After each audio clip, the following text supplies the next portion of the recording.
नमस्कार. आजच्या आमच्या जागतिक महिला दिन विशेष कार्यक्रमामध्ये मी सोनाली आपल्या सर्वांचं स्वागत करते. आज 8 मार्च हा जागतिक महिला दिन म्हणून सर्वत्र साजरा केला जातो. विविध क्षेत्रामध्ये कार्यरत असणाऱ्या महिलांचा सन्मान केला जातो आणि या महिलांना दरवर्षी 8 मार्चला आपण महिला दिनानिमित्त महिलांचा जागर देखील केला जातो. आज आमच्या चेकमेटच्या प्रेक्षकांसाठी आम्ही खास एक मुलाखत घेऊन आलो आहोत. तृतीयपंथी चांदणी गोरे हिचा खडतर प्रवास आज आम्ही आमच्या चेकमेटच्या प्रेक्षकांना जाणून देणार आहोत. चांदणी, नमस्कार. नमस्ते.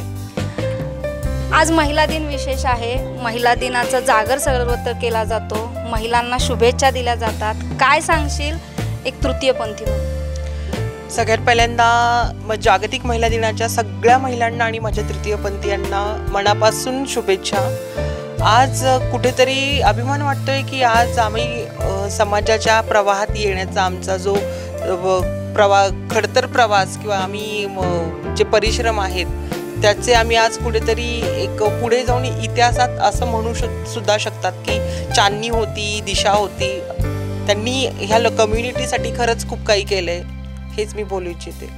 आज आपण पाहतो की तृतीयपंथीयांकडे पूर्वी जी त्यांची लोकांची बघण्याची भावना होती ती आता कुठेतरी बदलत चाललेली आहे. तृतीयपंथी सुद्धा आपल्या समाजाचा घटक आहे आणि त्यांनाही या समाजामध्ये मानाने जगण्याची वागणूक दिली पाहिजे. यासाठी आता समाज संपूर्ण तरुणाई एकवटलेली आहे आणि त्यांना समानतेचा अधिकार सुद्धा दिला जातो. चांदणी, काय सांगशील एकूणच तुझ्या प्रवासाविषयी? तुझं लहानपण कसं होतं? लहानपण देग देवा असं आपण म्हणतो, पण मला तर माझं लहानपण खरं खूप बिकट आणि द्विधा मनस्थितीत गेलेलं आहे.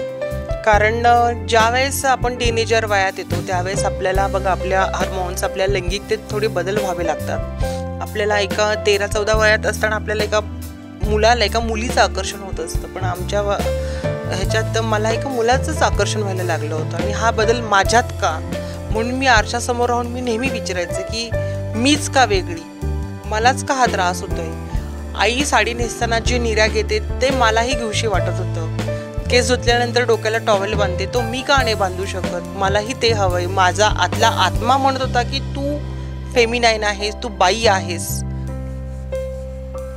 अशी कोणती गोष्ट आहे की तुला आयुष्यामध्ये तुझ्या खूप परिवर्तन घडवून गेली की त्या गोष्टीमुळे तुला असं वाटलं की नाही, आपण काहीतरी वेगळं जगासमोर दिसावं? अशा खूप साऱ्या गोष्टी आहेत ताई. म्हणजे एक सोशल इव्हेंटमध्ये गेले होते, तर तिथे मी अशी आहे म्हणून माझे नातेवाईक माझ्या संग जेवायला बसले नाही. अगं का? कारण की त्यावेळेस थोडे मी आयब्रोज वगैरे करायचे, शर्ट पॅन्ट वगैरे घालायचे आणि इतर माझ्या भावाच्या मित्रांनी माझ्या जेवणात मीठ वगैरे टाकलं की अरे हा जरासा गुड आहे, हा जरा पावली कमी आहे, मग ह्याची थट्टा मस्करी.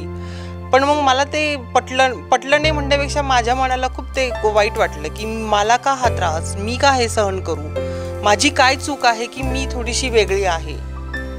मग ठरवलं की आपण असं काहीतरी करून दाखवायचं की जेणेकरून आपल्याला ह्या समाजाने स्वीकारायलाच पाहिजे आणि समाजाने आपली वाहवा केली पाहिजे. हे मी त्यावेळेसच डोक्यात ठरवलं होतं. एक स्लोगन मी डोक्यात कायम ठेवलं आहे माझ्या, की लोक मला बघून हसतात, मी जरा वेगळी दिसते, पण मी लोकांकडे बघून हसते कारण ते सगळे मला एकसारखे दिसतात.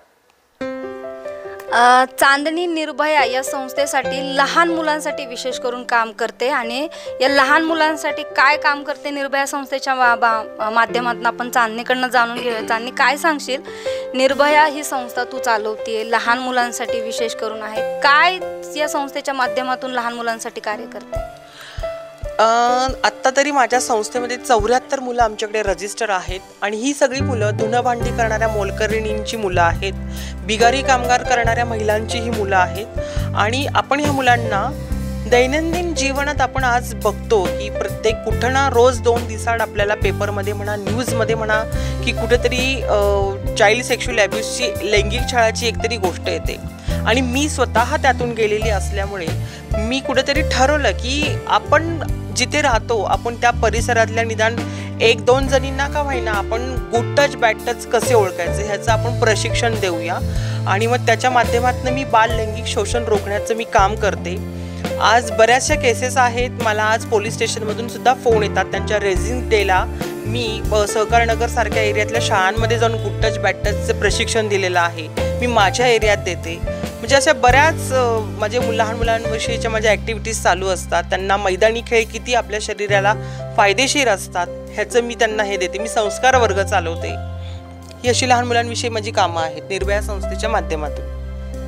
असा एखादा अनुभव सांग की आता तू लहान मुलांसाठी कामं करते, त्यांना गुड टच बॅड टचची शिकवण देते. तुझ्या बाबतीत अशी काही घटना घडली आहे का? हो, घडली आहे माझ्या बाबतीत.